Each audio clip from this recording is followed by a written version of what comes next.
Good afternoon to all of you.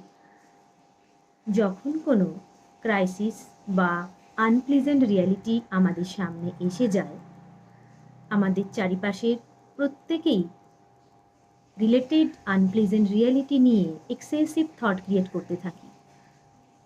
আমরা যখন unpleasant reality নিয়ে এক্সেসিভ থট ক্রিয়েট করি, তখন আসলে আমরা নেগেটিভিটি বা নেগেটিভ থিঙ্কিং প্রসেসের মধ্যে আমরা চলতে শুরু করি।